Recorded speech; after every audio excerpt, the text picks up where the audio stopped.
continues to inspire professionals, students, and curious visitors alike. So please join me in welcoming a man who has spent more than half a century making sure the rest of us understand just how extraordinary this place truly is. William Bill Iseminger.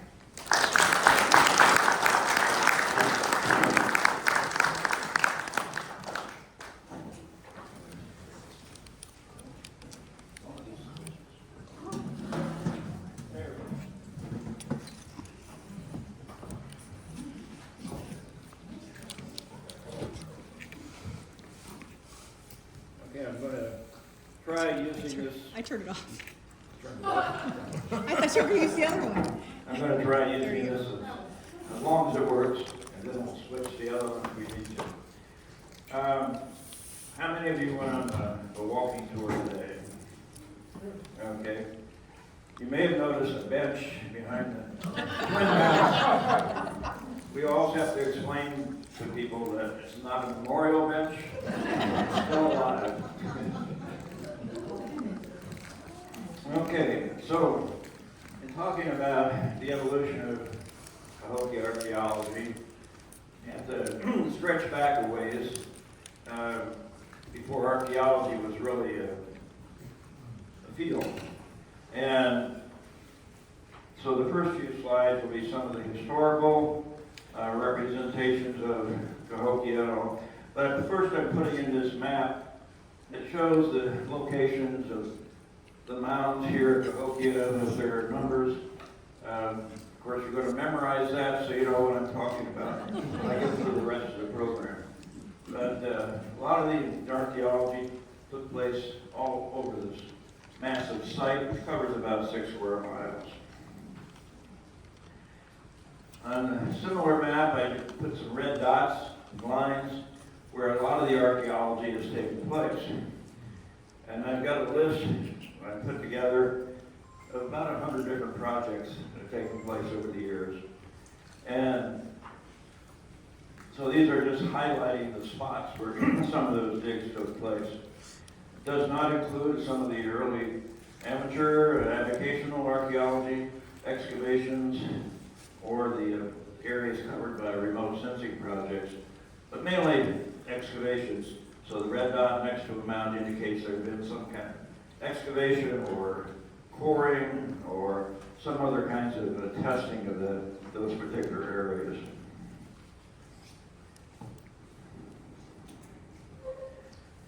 So the first recognition we have of Cahokia and some documentation is back in the 1700s.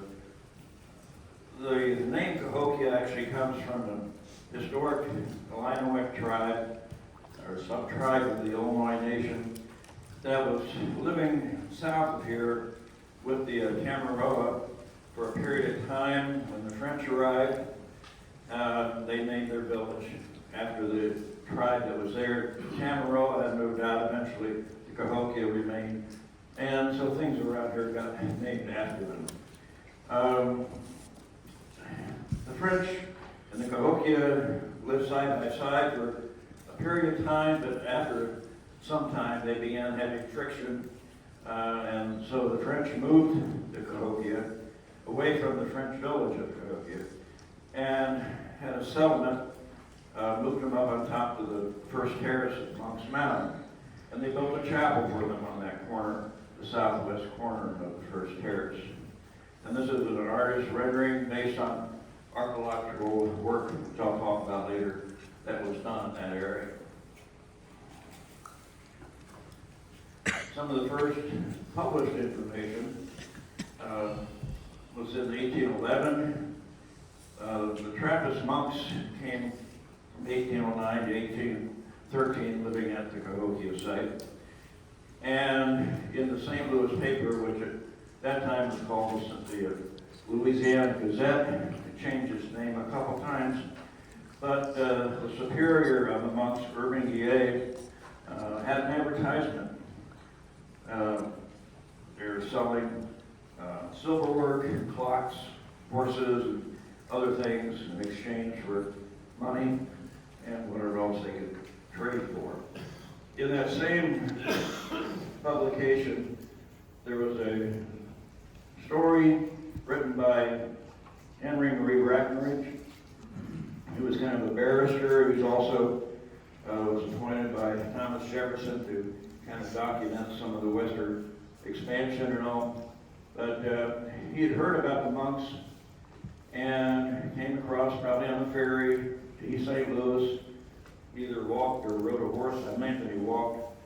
And he described mounds in East St. Louis, said there were about 45 or 50 mounds there.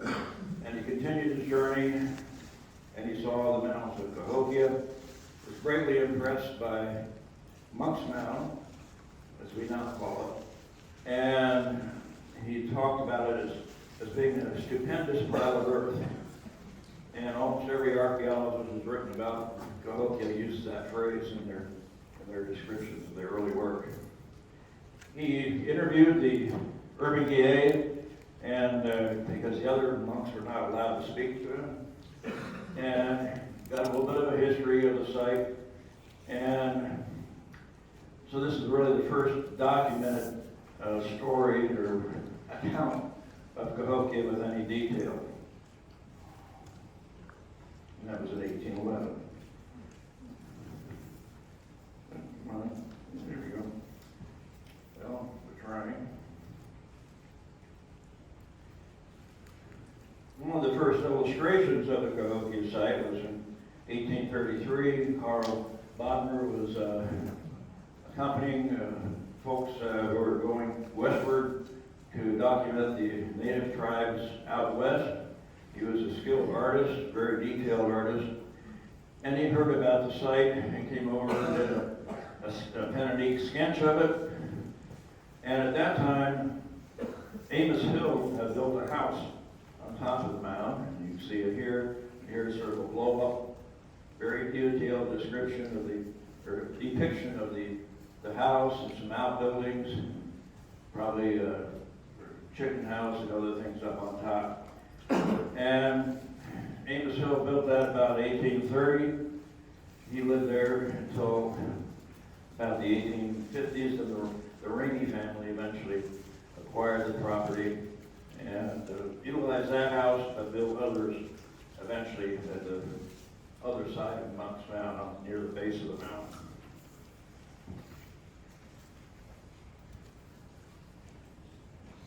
There's an 1841 illustration, not quite as accurate, but it kind of does show Monk's Mound with trees covering it. But you can see there is a house up on top of, and the house is on the third terrace apparently. Didn't mean to do that. And these are probably the twin mounds, although Fowler in his atlas, he thinks this was Fox Mound. He thinks this might be Mound 56 out in the plaza. But based on the fact that they're about the same height and a platform and a conical, I think they were actually the twin mounds. And maybe these people here may be standing on Mound 51. An 1844 illustration, again with some exaggeration, artistic license. But it does show the front ramp, and it shows the elevation on this corner where the chapel had been. It shows a house up on top, and some people think that this little hump here might indicate where a conical mound had been on that corner of the third terrace. You can see the second terrace is this sort of step on the west side. One of the first archaeologists to do some work was Charles Raw, and from the Smithsonian. He was released here in 1867, maybe the following year as well. And he did traverse the site east and west and described that there were mounds and other features that he had identified. But he also, when he was in the East St. Louis area, he had found what he thought might be a pottery workshop. And it's probably some of the first illustrations of radiant-sized pottery here.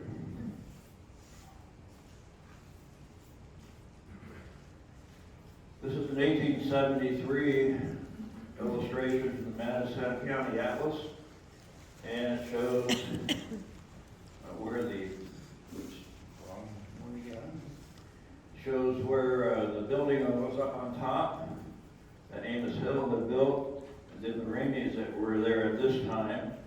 But they also built a house into the northwest corner at the base of the mound. Eventually, they also built another bigger house up here where the old museum used to be. But you can see they also depicted a well that was dug on the second terrace, almost 90 feet deep through the mound. And apparently didn't care for the taste of the water. They accused it of being built through a sepulcher of some kind. So, but probably Amos Hill first made or emphasized the path up the side that was used, and what we used until we built the stairs on the front of Mounds Mound. That was our access to the top, and we still use that for our mowers and other equipment to get up and down the mountain.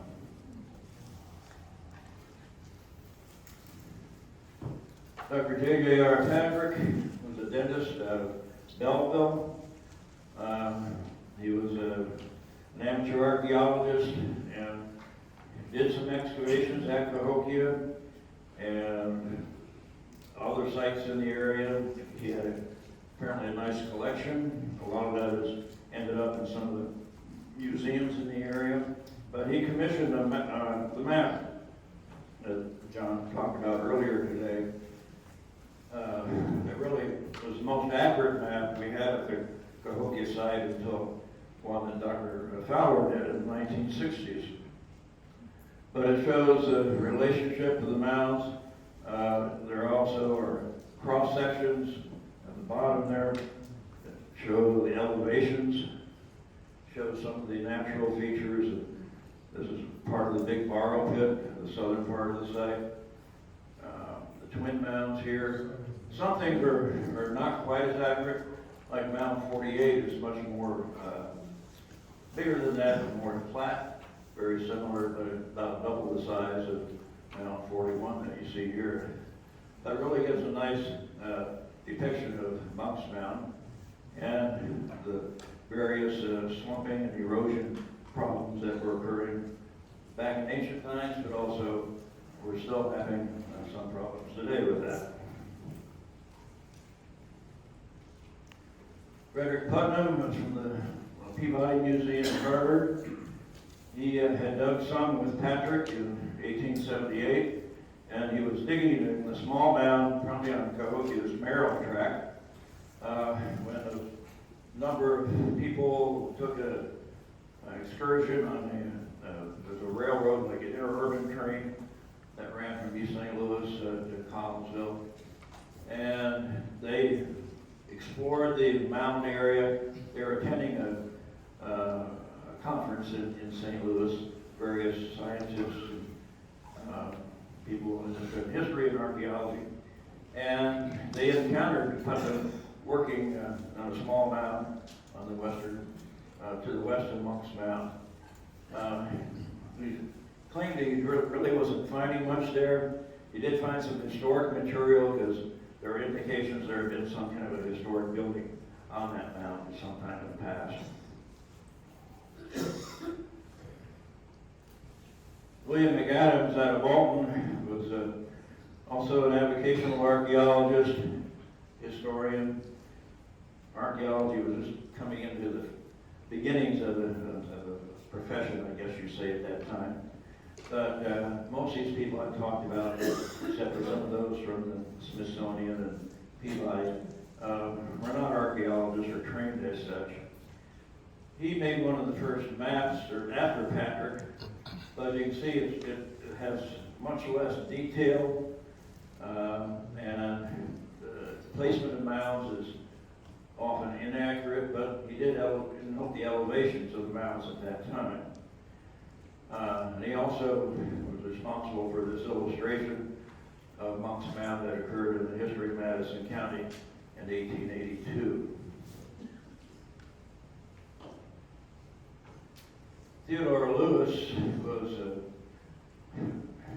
a surveyor, but very interested in archaeology, and he was working with an individual who was a mentor out of Minnesota who was documenting archaeological sites throughout the Midwest. And this was not noted by previous archaeologists who studied the history of the site. Fred Finney did an article in 2000 in the Illinois Archaeology Journal. He discovered this, the information was never published, but the documents, the records, the illustrations and other things were preserved.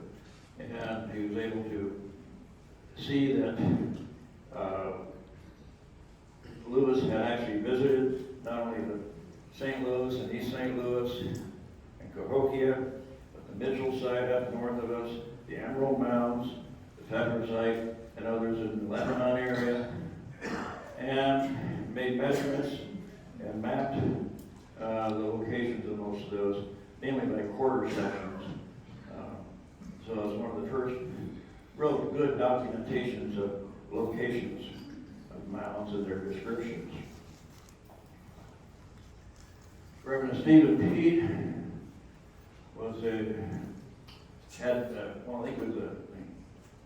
he was obviously a minister of some type, but he did publish a lot on archaeology, and including various journals, and he had made the, not the discovery, but he reported the discovery of what's called the Ring Tablet, found east of Monk's Mound. It's now in the Madison County Historical Society collections. And he made a sketch of it, keep hitting the wrong button here, but not totally accurate. This is one that I've done based on my studies of Cahokia style tablets, and it's a little bit more accurate in what's represented on the stone. And this is a photograph at the bottom that Pete Bolster had made of that particular tablet. And this illustration of Monk's Mound, very schematic, was in this publication as well. David Bushnell, also from the Peabody Museum at Harvard, did an extensive survey of the American bottom area and produced a number of maps. And if you look on this one here, I stopped pushing the wrong button.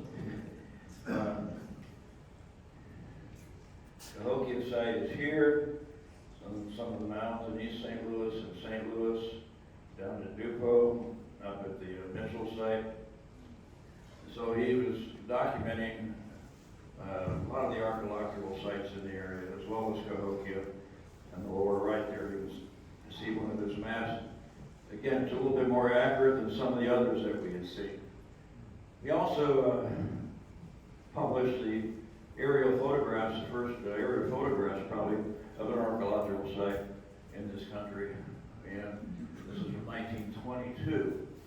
And if you look, you can see Monk's Mound here, the Twin Mounds. We're sitting right about here. But look out in these fields. It's all farmed at that time. You can see other mounds. All these little light splotches and things you see out in the fields here, those are mounds. You can see the old path of Cahokia Creek. It had been straightened out into a drainage canal, probably about 1916 or somewhere in that period, and to help control drainage in the area. You can see the big borrow pit and a number of other things. And these aerial photographs became very important for later archaeologists studying the site and trying to identify the locations of some of these archaeological features. Warren King Moorhead was probably one of the first semi-trained archaeologists who worked at Cahokia. And he'd been involved in preservation efforts to help protect and purchase the site by either the state or the federal government. There are several organizations that also were involved in that. He was trying to prove that these were man-made mounds because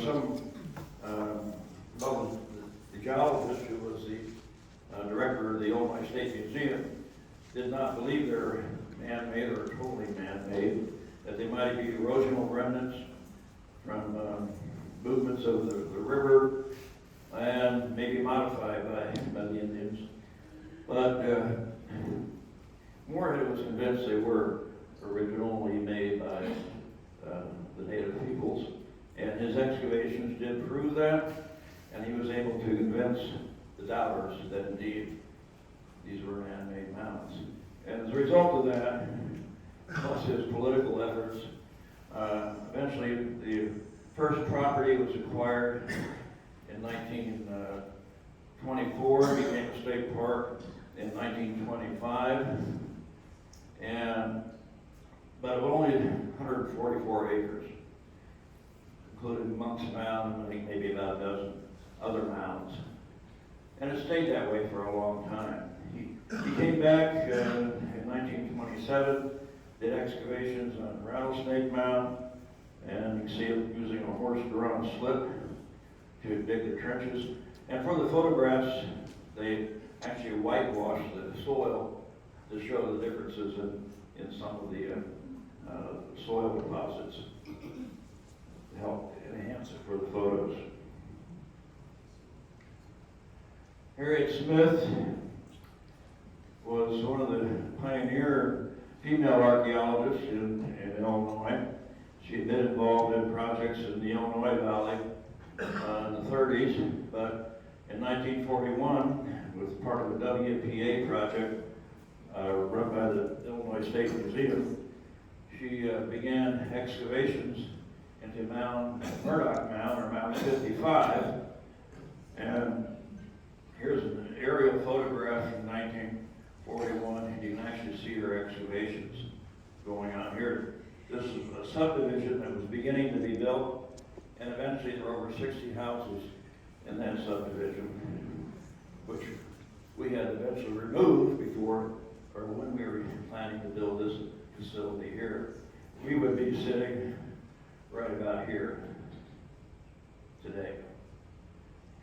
And there's Monk's Mound up at the top.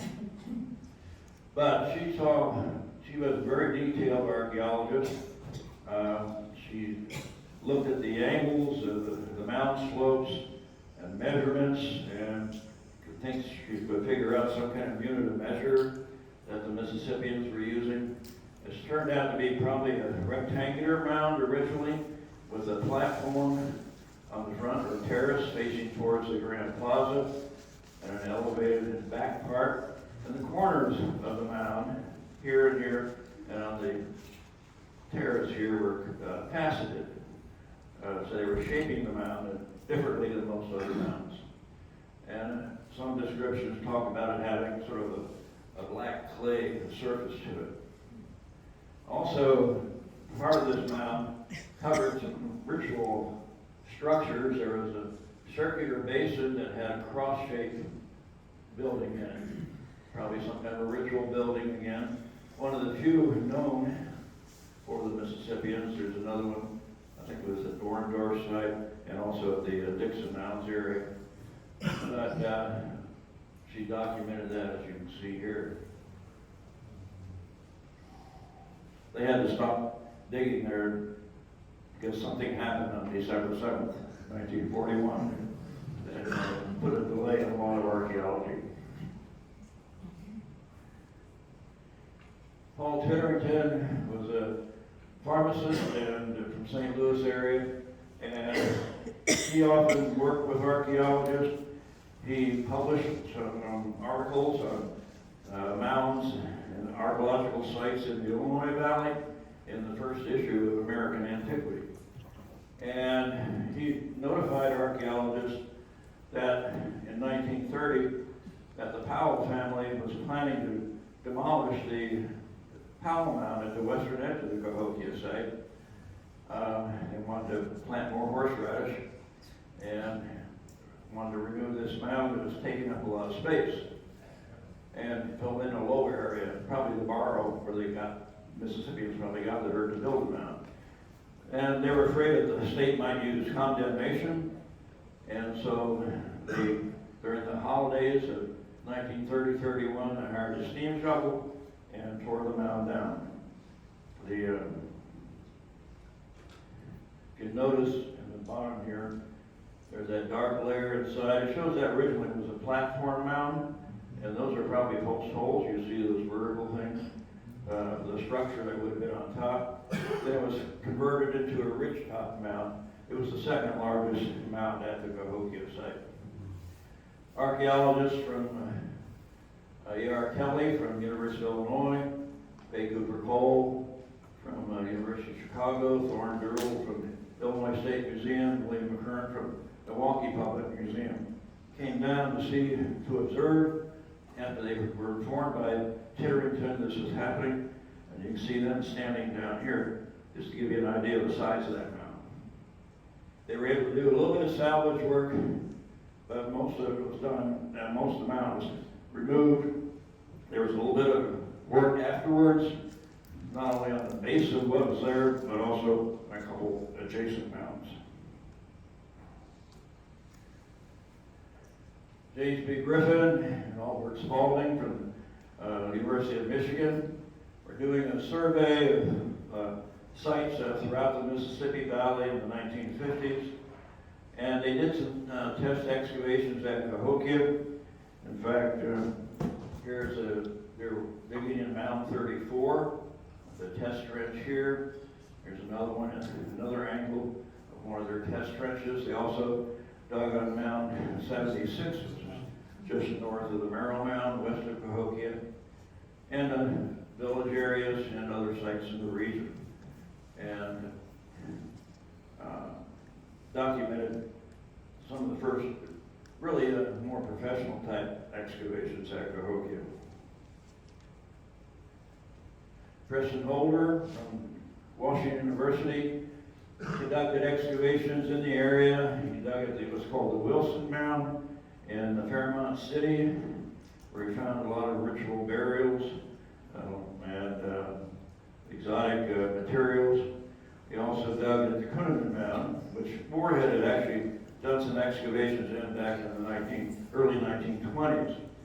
And he re-examined some of Moorhead's work, but expanded the excavations and found a very complex series of construction stages, buildings. Some of them had like a painted floor, hearths, and other things. So it was mainly a ritual function, primarily a platform mound that may have been sealed off into more of a conical shape later. But a lot of the top of the mound had been removed by contractors when they were building part of Sand Prairie Lane and had impacted the mound. And he kind of expanded on some of those earlier excavations.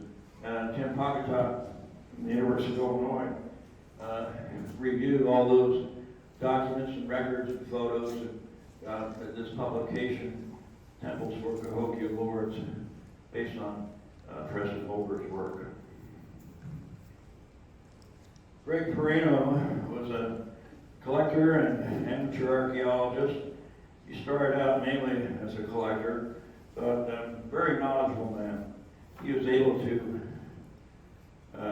look at things with the eyes, I guess, of the people who built these mounds and did their activities here. He understood the thinking of people from that period, and he's very influential not only for other amateur archaeologists, but for those in the professional field. Eventually, he had worked out in the Illinois Valley quite a bit, working with a variety of people, and Dan Morris he worked with, who gave him some hints about proper way to do a lot of the excavations. So it really improved his techniques and his approaches to excavation. And if you look at some of the photos of his work, it's like artwork in some of his publications. But he came to Cahokia when he was working with the Gilcrease Institute. He started out in the Illinois Valley with them, but in 1956 he opened up more excavations at Mound 34 where Griffin and Spalding had dug, and actually re-exposed some of their units. But you can see in the profile here, there's different terraces and shapes to this mound. A lot of the top of the mound had been removed. that field, in the Rainy Field, east of Mounds Mound, and a flood that had occurred maybe a year or so before had created a big crevasse in the field, and some of the farmers used the dirt from the mounds to try and fill in those gullies that had washed out. So we lost the top of the mound, but you can still see various building stages and other things in some of his work. And we'll go back to that other slide. He made a map, a general map of his excavations and his trenches in the upper right there. And he encountered a number of pre-mound structures, including some areas where there were what he called copper workshops. And this was an inspiration to John Kelly and Jim Brown, who came back later to do some work on this mound. Joe Caldwell from the Illinois State Museum was sent down in 1959 when construction was being planned to destroy this mound and another one next to it, Mound 31 and Mound 30, for the construction of what we call Grandpa's Discount Store. That's that big warehouse across the street, which we now acquired. We have demolition coming up in fairly soon to take down that eyesore. But he did excavations, and he had helpers. Most of them were from the local Archaeological Society that helped him with the excavations. And they dug trenches into the mound. They could see, and that, even though this mound was maybe 15, 20 feet tall, at least 10 different construction stages, plus a lot of pre-mound buildings, structures, and pits that were covered over by the construction of the mound. In the 1960s, there was a lot of salvage work being done in conjunction with the construction of Interstate 5570. And of course, that cuts right through the middle of the Cahokia site. We didn't have the strong federal laws back then that we had later, but there was some funding for salvage work, and the State Museum and the Illinois Archaeological Survey were in charge of a lot of the projects that took place. Here you can see Monk's Mound. There's the interstate under construction, and one of the main areas that they dug in 1960 was called Track 15B, and this is one of the first times they used a lot of machinery to strip off the plow zone to expose large areas and features. And Warren Wittery was the director of that project. You can see him up here. And here is an aerial view of that excavation, or at least part of it. But there are some major ceremonial buildings. There was, if you look here, you can see a trench going here and this way, but there are bastions, circular bastions in regular intervals. But there was an earlier circular structure there, and a later rectangular one, or an expansion of this one. Plus, they built this right through a lot of residential areas, so lots of houses and pits and other features were exposed. But they were under very limited time frame to do all this work, and sometimes they had to hire union labor to do that. But they eventually got the job done as best they could with the resources they had. That really gave us an insight into the complexity of the Cahokia site. Here's a map that shows the area where they dug on the left here, and a blow up of this particular here. But you can see there's that circular feature, there's the ones with the bastions, but all these other things are houses. There's Immersion Mississippian or Terminal Lakewood pit houses, a lot of wall trench structures, large and small. So this area had a lot of heavy use through a long period of time of Cahokia's occupation. But it appears to have been, at least for part of his exhibits, part of that West Plaza that John Kelly talked about earlier today. Another part of that would involve what's called Track 15A that Witchery dug in 1961. Again, lots of residential features, houses, again, both types of the post hole type structures from the earlier occupation, superimposed often by the later wall trench structures. Circular sweat lodge here with the hearth in the center. Here's Witchery, that's actually a later photo, but it shows him measuring he found a lot of big post pits. And in fact, here you can see one being excavated in the 1961 excavations. And he was curious about what they were. He used the term bathtubs to describe it because of the shape they had.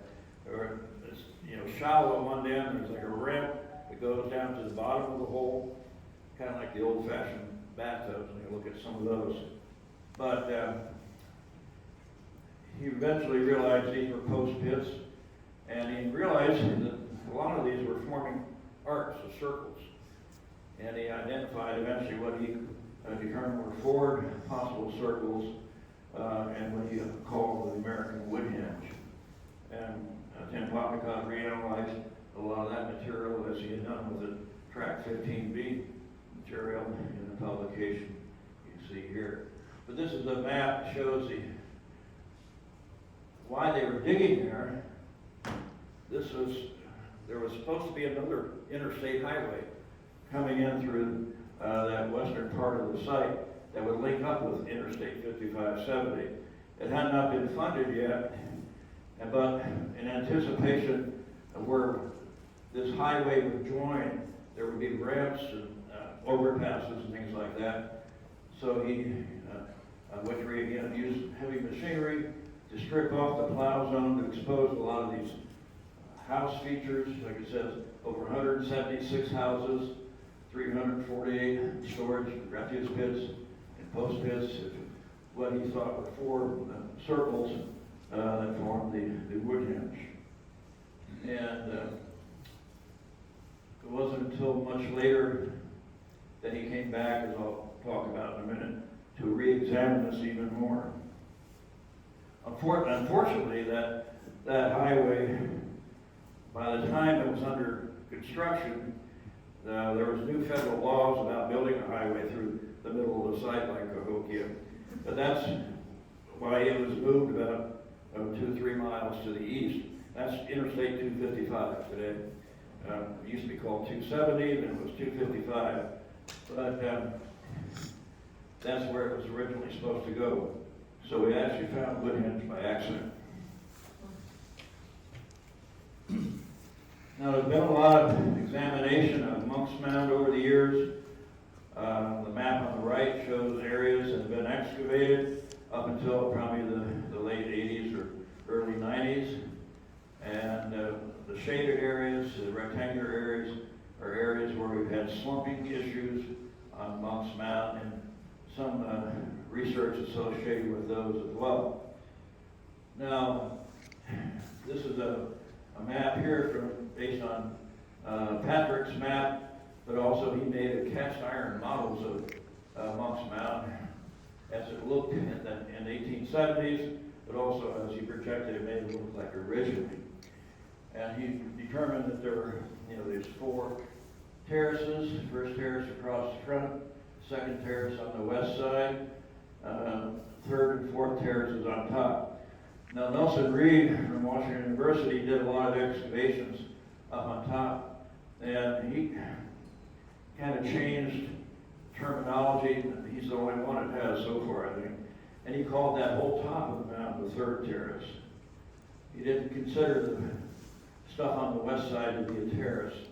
And actually, with later research and excavations by Bill Woods and some of his crew from SIU Edwardsville, they think that what happened is that the mound originally was more uniform, rectangular.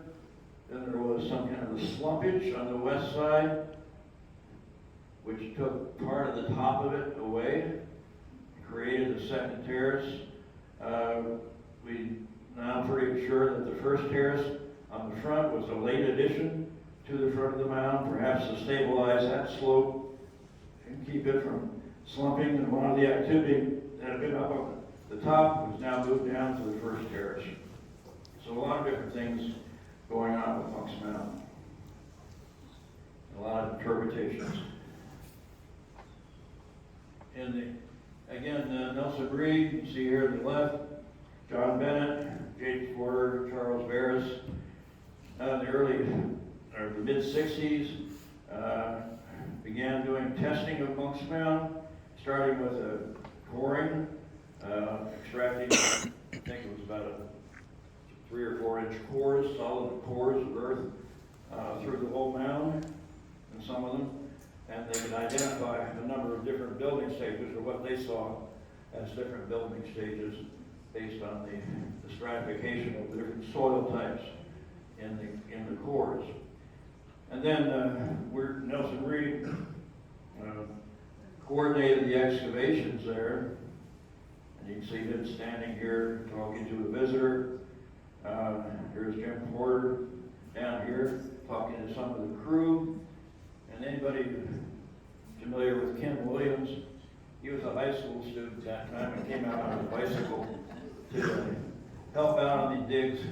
And that's what really got him into archaeology. He worked on a variety of projects over time. Here's Nelson on top. This is 1971. So most of the excavations that he supervised from 1964 to 1971. On the very back and top end of the fourth terrace, we found evidence of a complex series of structures. The red colored ones here is a building about 100 feet long, about 50 feet wide. You can see the trenches that were dug. Unfortunately, the north side was eroded away. But you can see down the center, large post pits that were used as roof supports for this big structure. There's also other trenches. Now, Nelson thought this one out here was some kind of a fence for a courtyard, but it's pretty massive. I think John and some others think it may have been an earlier building on that surface. But there are several different constructions. There are smaller buildings in different parts surrounding this as well.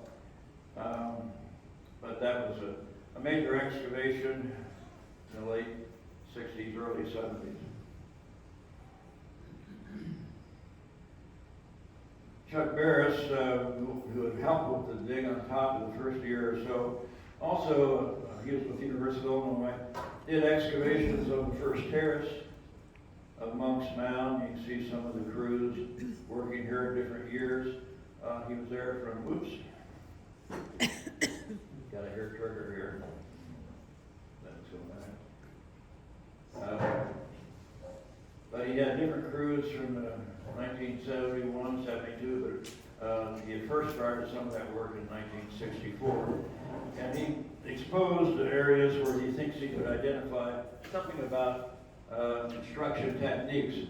At the base of the slope, right in this area here, it looks like they were building small clay mounds at the base to help serve like buttresses to help stabilize the slope of the mound.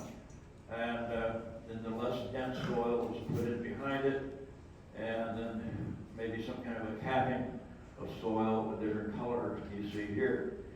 But so this is kind of an illustration of that. He also was finding what he called little mini terraces, and that sort of lighter colored soil that had little platforms, and not really stairs in the classic sense, but may have something to do with the construction techniques as well.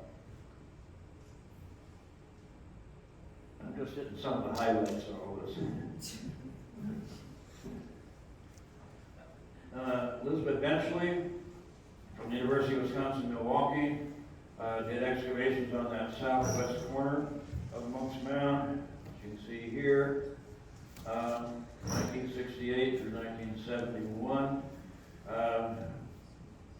One of the reasons that she was digging there, Dr. Melvin Fowler had theories about the arrangement and the alignments of the site and mounds and things, and he thought there was a major sort of a survey point on that corner, similar to what he had found in Mound 72. where there had been a big post pit. And they did not find the big post at that corner, but they did see in their series of elevations that this little mound that was on that corner had been rebuilt several times. You can see some of the building stages here, at least 8 or 9 building stages with buildings on them.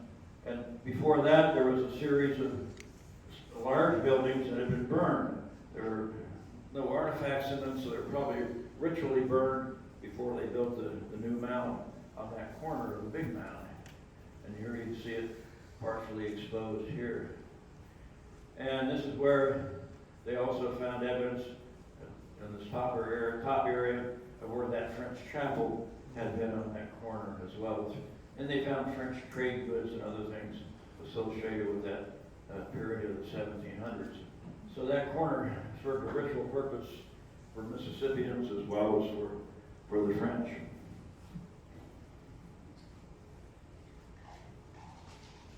Ken Williams, who I mentioned earlier, conducted excavations on what we call the east lobe of Monk's Mound. There are 2 bulges at the bottom. Here you can see one just a little bit to the north, and here they're doing excavations here.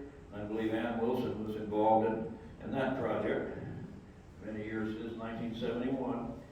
And originally they thought, they were trying to figure out if the lobes were additions to the mound, whether they were ramps or stairways to an earlier surface, or a result of some kind of erosional process.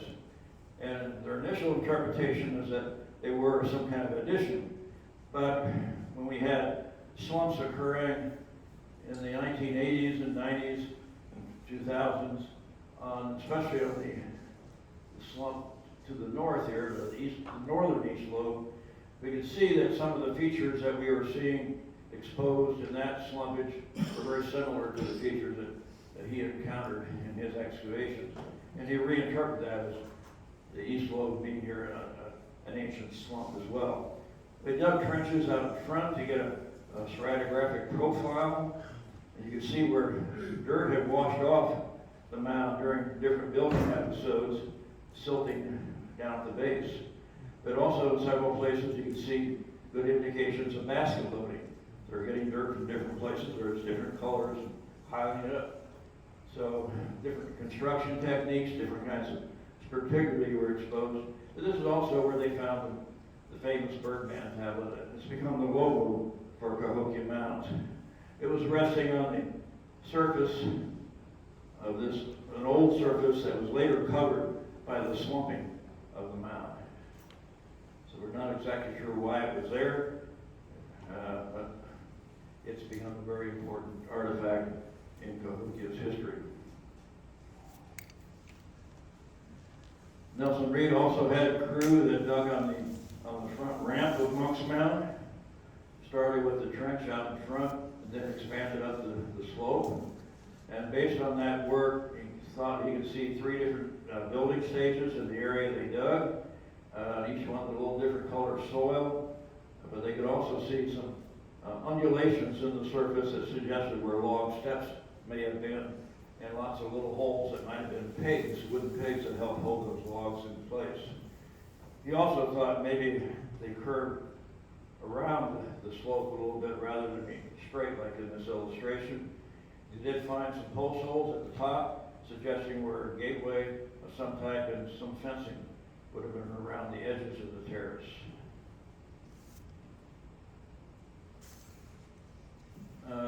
Jim Porter and Chuck Barris and others did a salvage project on Mound 51, a small ridgetop mound. Here's Monk's Mound here to the southwest.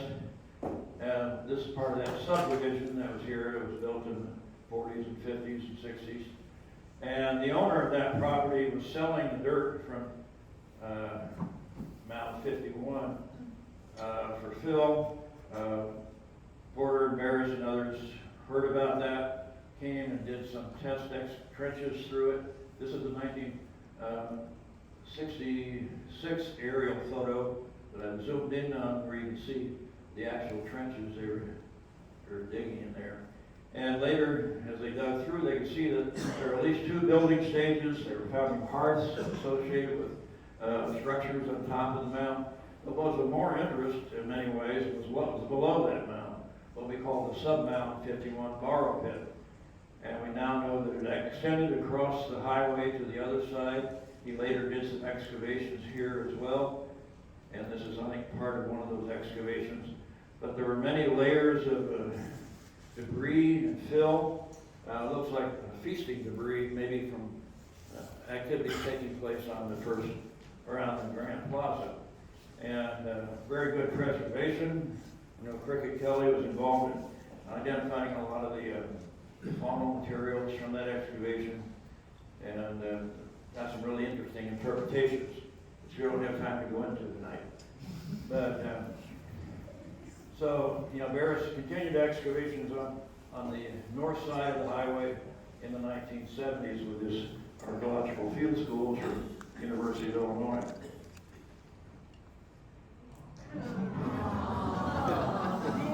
Now,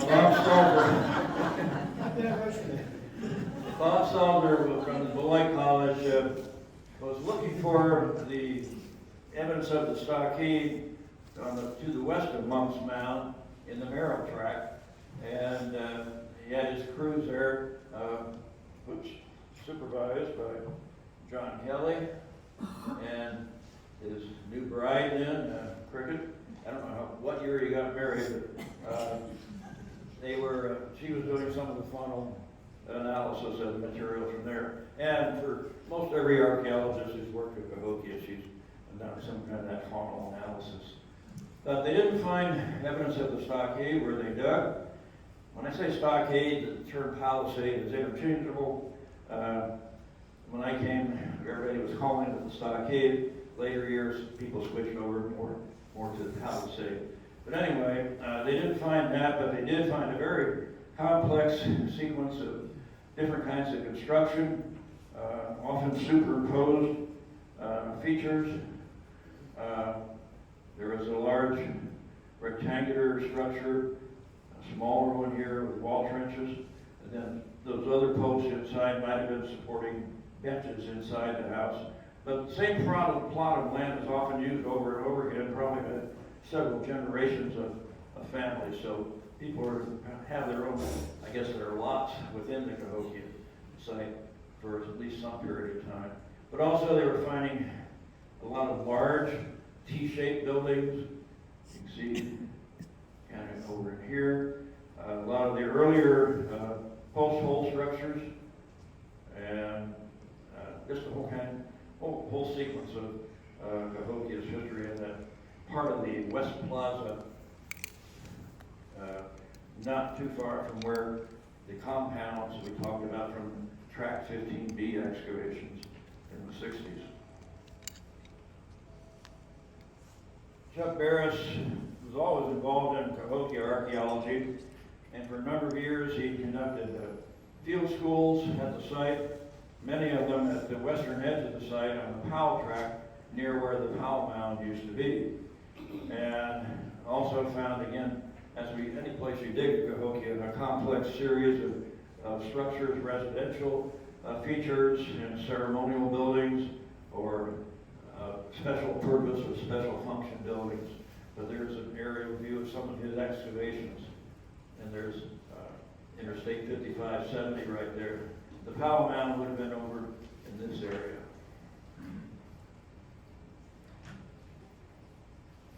Jim Anderson was one of the colleagues who worked with Melvin Fowler on several projects at the site. He had actually been involved on the Woodhenge excavations with Wittery back in 1961.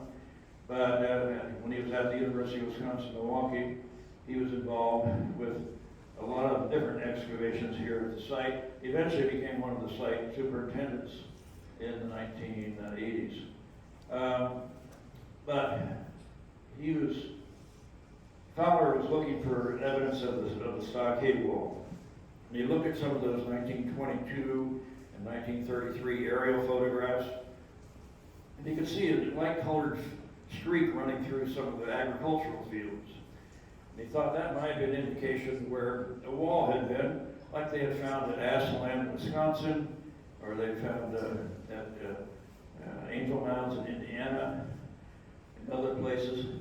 So we had Anderson conduct some excavations to the east of Monk's Mound where those soil stains were located, and he did indeed find evidence of a wall being built there at least 3 times, and we now know it was at least 4 times. And at regular intervals, there were bastions, circular ones with the first construction, more square and rectangular ones with the later constructions. Over about a 100-year period, we now know mostly between about 1175 to about 1275 AD. But we also found that those walls were built right through former residential areas. And so here you can see what we call House 4, which would have been right here. One of the bastions for the second wall actually cut through that house, which had burned down. And things were left in place by the residents. So you can see how different parts of the house were used for cooking areas, sleeping areas, working areas, and other kinds of things based on the placement of these various artifacts. There are hunting hole pots, axes, grinding stones, all kinds of neat things that were cut through by the later construction of this wall. Mike Fowler also did the excavations in Mound 72 over a period of time. He was led to that by the idea that Mound 72 had a different orientation than most of the other mounds, running from northwest to southeast. And it was one of the smaller mounds at the site. And it occurred on what he referred to as the Cahokia center line. He worked a lot with alignments. And he'd drawn a line between these 2 mounds here, little twin mounds, and one out just outside the door here. And drew a same length line for each of those. They converged on that corner of Monk's Mound. That's why you had Elizabeth Benchley working there to see if they could find evidence of a post like he found in Mound 72, where he predicted they might find a post or a marker of some kind. As he dug further into that mound and found a lot of ritual burials, you could see that it had been built as a series of 3 smaller mounds that were expanded, enlarged several times in various construction stages. And later, he thought that this post here, another one here, and one up here, might be associated with what he called Woodhenge 72, which I'll mention in a minute, although he hasn't convinced most of his colleagues about that. But it was a very unique mound, probably one of the most interesting excavations, not only of Cahokia, but much of eastern North America.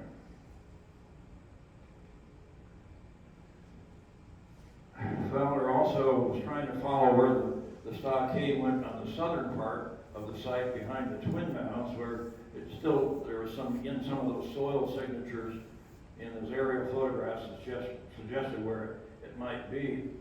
And in 1968, Ed Anderson, with the supervisor crew that dug there, Wayne Lander was the field supervisor. But this was the first dig I was involved with at Cahokia in 1968, and I think that's me there. But we did find evidence of where the wall turned behind the twin mounds, and at least 4, maybe 5 different constructions. Some of those might just be repair walls, but we did find a circular bastion and 2 rectangular bastions, and that's where we've got that reconstruction behind the twin mounds that you probably saw on your tour today. And that's, so you can see here's one of the round bastion and one of the square ones going off in this direction.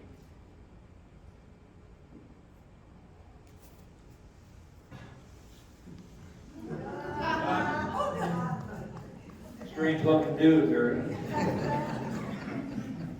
When I started working at Cahokia permanently in 1971, I didn't do excavations that first year, but Jim and I had an agreement that he was still working with Mound 71, or Mound 72 in 1971. And the next year, we want to reopen some of the old excavations into the stockade. And so in 1972, I did that. Then in 1973 and 74, we had a bigger crew, and Keith Brent was the field supervisor, but there were a number of other archaeologists involved with that project.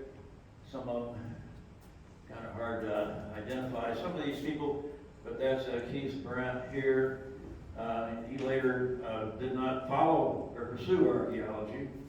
But this is Lynn Peters, who later married Lynn Sullivan. There were a few other people, some of you might be familiar with. But anyway, and this is me doing in 1972, and here we're doing an excavation, reopening the old 1966-67 excavations and expanding more. And in the profiles, we can see evidence of the wall trenches. First wall here, second one here, third and fourth. They're cutting right through fill from an old pit house from an emergent Mississippian structure. There was a large pit that was dug here. But we could start seeing some of those, evidence of some of those walls right below the plow zone. And this is just showing towards the bottom of those excavations. But there's also pit houses here, the single posts here and here and here. And these wall trenches are cutting through all that. So they built that right through, again, former residential areas. So we're seeing that a lot of Cahokia, there was a lot of urban renewal going on as the city grew and expanded. Functions of different areas changed. We saw that at Woodhenge.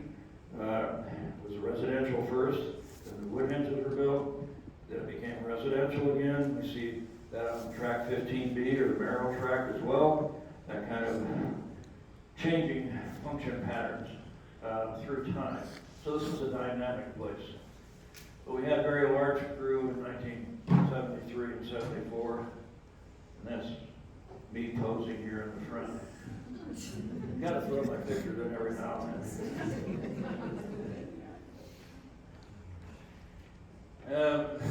There was a transition when Jim and I started there in 1971. We were working for the Illinois State Museum, and we were in charge of the interpretation, and the Department of Conservation owned the property and managed the property.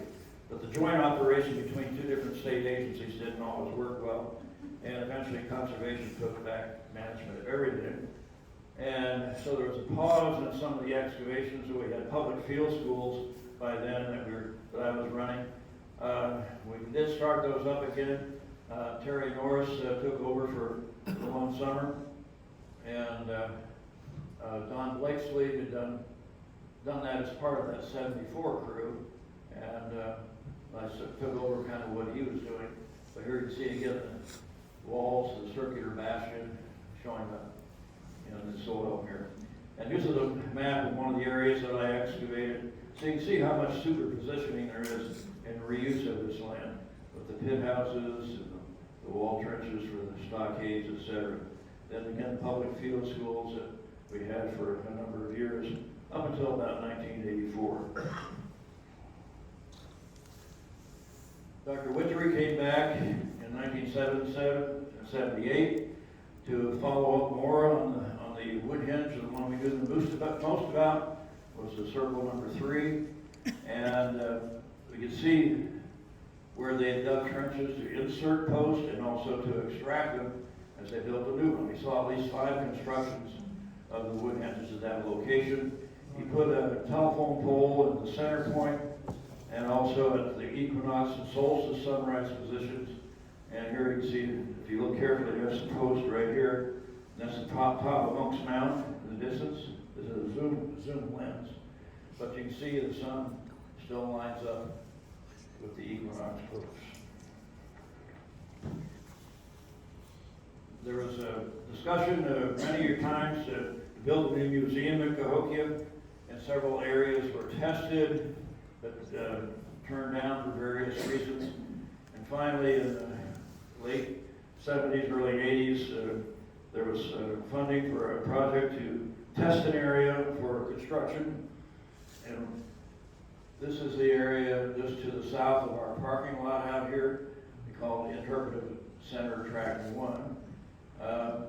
Followed eventually, and later, Mike and Sandy from SIU Carbondale tested in this area. Didn't find a whole lot of archaeology, which you're hoping to not have to disturb a lot of archaeology with the building of a museum. But we found out why there wasn't a lot of archaeology there, because that track floods quite often.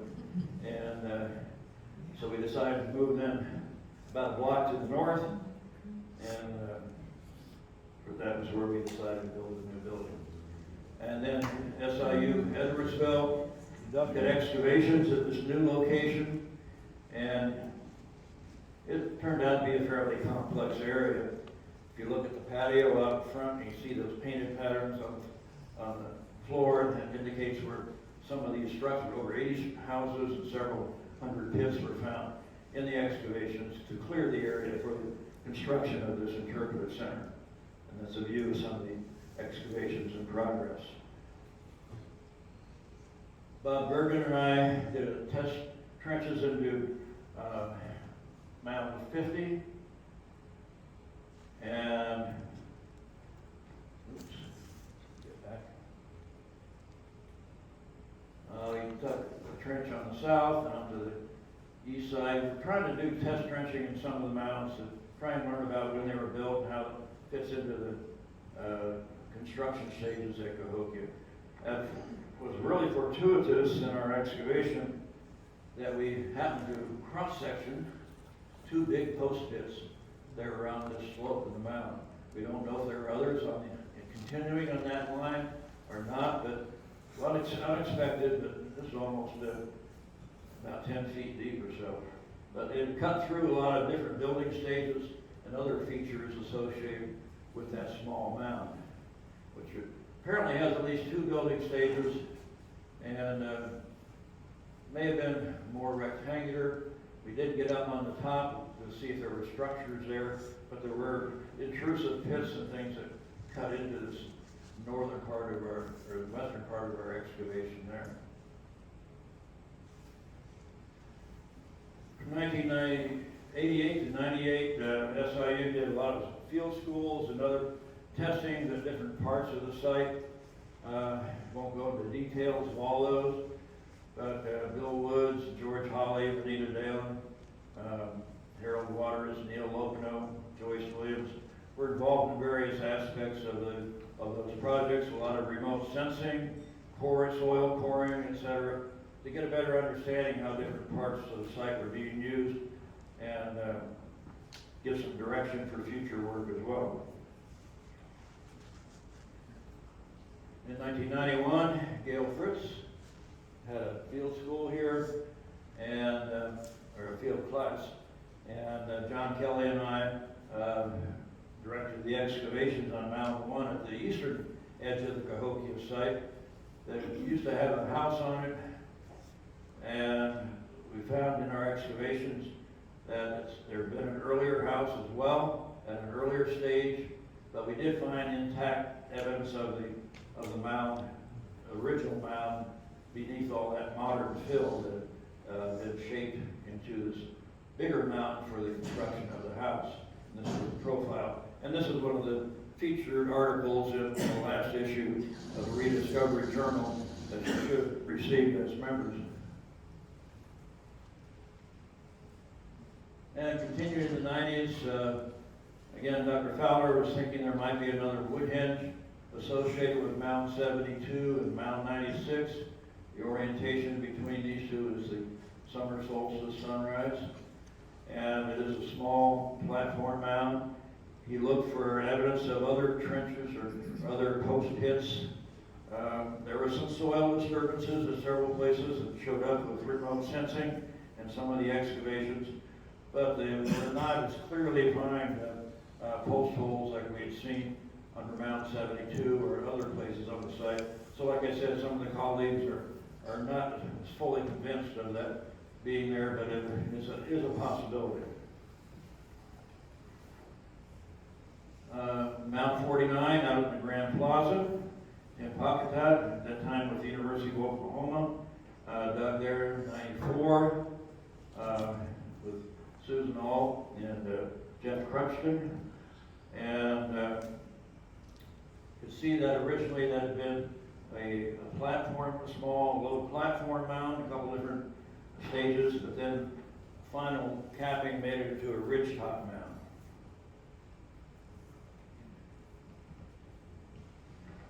And they also did testing on the installation area for a new water line through the northern part of the Grand Plaza and down through the plaza itself.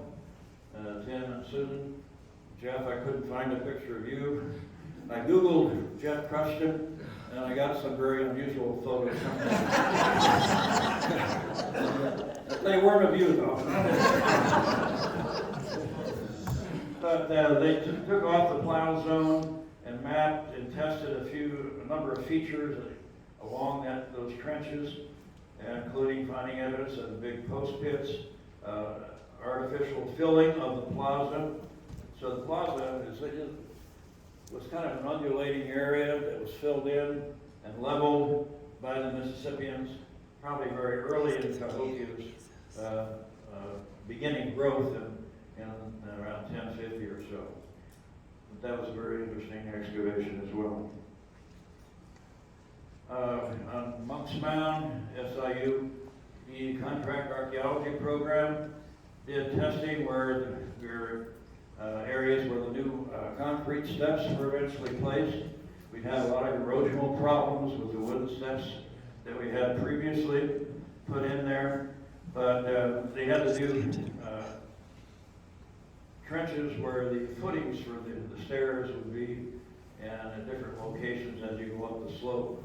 And kind of confirmed what Barris had seen in his excavations in some of those areas. They also found a large refuse pit that appears to be associated with the Cahokia Illini or Illinois occupation of the first terrace. You can see what Christy Wells is digging here is a large turtle shell. And they also dug on the western base of the mound. We were having a lot of problems with slumpage on the west side, and so they're going to be putting in some internal drains to try and get the internal water out of the mound that was contributing to the slumping. And so this is where a retention basin was going to be at the base of the mound. And they did put some horizontal drilling in, but did not, the drains didn't work very well. They kind of collapsed after a period of time because that slump kept moving. But this is a cross section of the pit they dug at the base, and where you can see an earlier pit feature, a wall trench feature. Then while the mound was under construction or repair, a lot of laminated layers of slope wash that became more stabilized, and eventually there was also another structure up and about this area. So again, a very dynamic site, a lot of things happening over time. Mary Beth Trubin looked for the stockade or palisade on the western side of the Grand Plaza. It was successful in finding it in several locations in the excavations and evidence of where some of the rectangular bastions had been. And looks like it's heading right towards Mount 48, and then curving, at least one of the constructions. Others may have gone more straight, more to the north, and maybe Mount 48 was a later construction over where those walls had been. Jim Brown and John Kelly did excavations in Mount 34 for over 2 decades, and reopening Perino's old excavations and expanding a little bit on some of those, and also exposing more of the copper workshop area. You can see what John referred to as a copper workshop structure, and some of the green staining of the material from the residue from pounding and beating on the copper, and a few copper artifacts. Also found an engraved marine shell cup fragment with a kind of an arrow symbol here, very similar to things found in Spiro, and maybe some of those originated here at Cahokia. And what they found was that maybe a lot of that southeastern ceremonial complex activity may have originated at Cahokia and expanded southward instead of the other way around. In 2007, we had to do an emergency excavation on the slumping that was occurring on Monk's Mound, endangering the top of the mound. And so we had to do, well, it was a major project, as you can see. And the idea was to get behind the slump face into the more solid mound and dig a series of kind of terraces in which we would eventually apply a clay soil to help stabilize that slope and keep it from slumping anymore. And T.R. Kidder, who spoke earlier about Poverty Point, and John Kelly and Tim Schilling were the directors of this project. You can see T.R. Kidder here taking some photos of a profile. But we can see good evidence of the Mississippians had the same kind of problem. They had a number of ridges or a number of gullies that washed out, and they filled them back in with basket loads of dirt. And we took soil samples and other things of each of those different kinds of soil zones. Eventually, as we finished the profiling, we then filled it back in and compacted it with these mechanical things, and so far it's held. We've had a lot of rains going on. There have been a number of digs in the northern part of the Palisade by various people with field schools, where we can see one of the stockade trenches heading to the west towards Monk's Mound, toward the back side of Monk's Mound. And we can see very clear evidence of that wall in several places, as you can see in some of these various excavation photos. So at least one of the walls turns behind Monk's Mound, but some of them continue towards the north, towards the Cahokia Creek bottom. And so there are excavations in that area. This is Larry Kinsella's better side. Yeah. But it showed up an area up here, what we call Feature X. And we were curious why this very obvious rectangular feature was showing up in the geophysics. And this is an area that had been partially excavated in the earlier stockade excavations in the 70s. Here you can see, but it seemed like the trenches were stopping there, or had been eroded away by the movement of Cahokia Creek. And so we opened that. But I remember when we were digging in that area, some of the diggers complained about how hard the soil was to dig. And we kind of found out the reason for that. And here you can see a change in the soil types. Here's one of the stockade trenches. There's probably another one over here, a smaller one. But this soil here is very hard, compact clay. And here's John down in mapping, recording, and documenting one of the excavations into Feature X. And at the bottom, they found evidence of a pit house, emergent Mississippian pit house structure, and probably a post pit from a later occupation. But in the profiles, we can see that this is Feature X here, that really dense clay that had been artificially placed there by the Mississippians. And we also found evidence that there was a buried mound remnant underneath a lot of that Feature X too. So we're seeing a lot of soil modification in the northern end of the Rainy Plaza. And had the Italians here, 2011, I think it was a 215.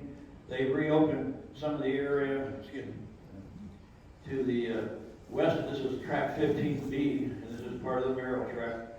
but they reopened or opened new areas adjacent to where the 15B had left off, and did find continuing evidence of those walls with the circular bastions. They found one here, and later another one here. So this is not the final map, but a lot of, again, complex evidence of structures and pits and modification of the soil in the land.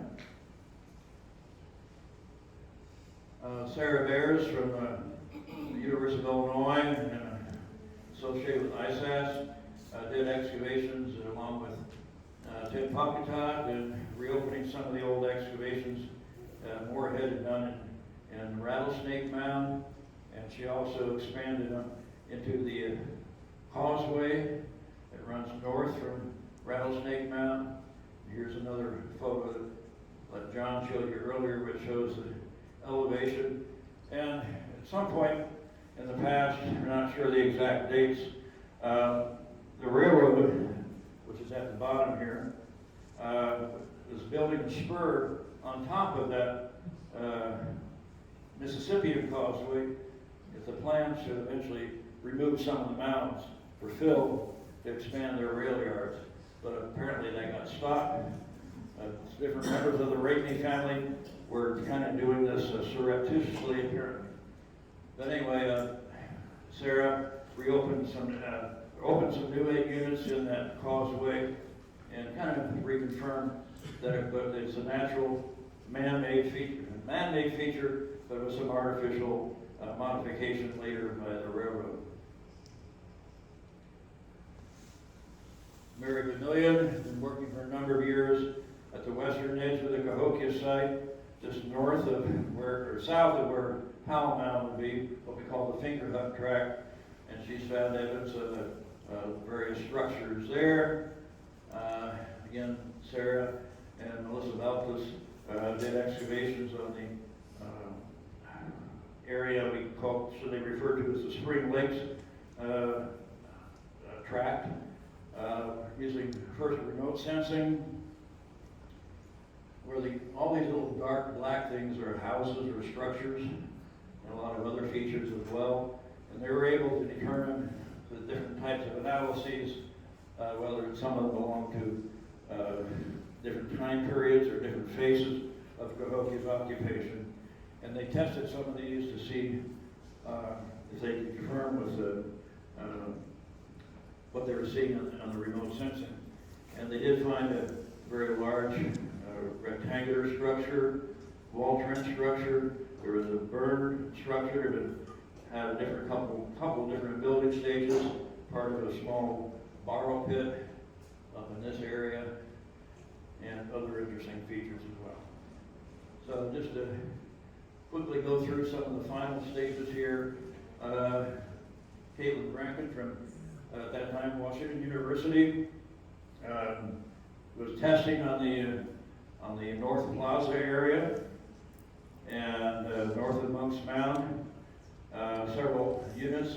This is one that she dug into the edge of Mound 5. Again, there's Interstate 5570. Monk's Mound would be to the right. And you can see again a very complex series of artificial stages of construction and mound building and modification of the soil. And some of their analysis really shows that some of the early theories about Cahokia's abandonment due to either drought or floods and things didn't hold up with the studies that she had done of the soils and the materials that were within the soils. More recently, Grant Stauffer, this is like 2000, probably 2020, he's wearing a mask during the COVID period. But he was digging out to northeast of Monk's Mound, reopening Chuck Barris's excavation unit there, what he called Barris Mound. Barris was thinking maybe it was associated with Mound 17 that shows up on a lot of the early maps, but it's still hard to see just where it is today. But what he found was evidence of, this is part reopening Barris's old profile. The mound here, some other soil modification at the northern edge of Ringy Plaza, and probably, again, a buried mound, very similar to what John was finding with under the Feature X area. Oops. And different types of remote sensing, showing a lot of things. Here again is that Feature X. Here's Mound 36. Monk's Mound would be over here. But notice you can see different building stages of that mound. And that was tested by Mike Hargrave and Jared Burke did one on the Merrill track. And most of the things you see, the little dark splotches in most of these areas are houses or structures of some type, and a lot of pits as well. And different kinds of methods, resistivity and magnetometry, show different kinds of things. Some work that was done on top of Monk's Mound by Burks and Hargrave, and these really bright things are usually modern metal pieces that were there, but they can see evidence of where there was probably the basement for Amos Hill's house up there, as well as other things. And one of the other tests by Doug Weems from Washington University, I think it was resistivity across the top of Monk's Mound, indicated a buried or water deposit. Probably one of those things that's causing a lot of the slumping. Perched water tables within the mound, trapping the water that eventually kind of works its way to the sides and weakens the sides of the mound. And finally, the most recent project, Casey Barrier, Rundenbeck, Ed Henry, Tim Horsley had a National Science Foundation grant to do magnetometry studies of the whole Cahokia site and surrounding area. It was a major grant, and they've been doing it for several years now, using an array of big instruments similar to what you see here, but I think there was maybe as many as 12 units on each of these. They can do the whole field in just a few hours. And what's interesting, this is a shot east of Monk's Mound, on Mound 36. They can see there was a round building built several times on top of Mound 36. Earlier, Mike Hargrave has found something similar, but not as distinct as this. This is much more refined material technology. On the western side of the Grand Plaza, earlier Ed Henry had done some work, and so what you're seeing here is what he was seeing in the remote sensing, evidence of houses and T-shaped or L-shaped structures, other pits and things, hearths, etc., showing up. So there's a lot of things that really show up with this new technology without putting a shovel in the ground. We can see a lot, and helps us understand settlement patterns, how different parts of the site were used through time. So that kind of brings you up to date on what we've been doing, or what everybody's been doing for years and years at Cahokia. So.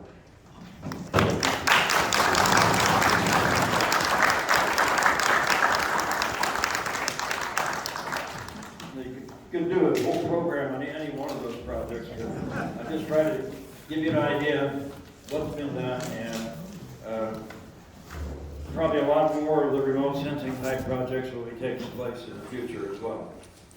All right, thank you very much, and everybody, for coming to the event and staying, listening to me go on for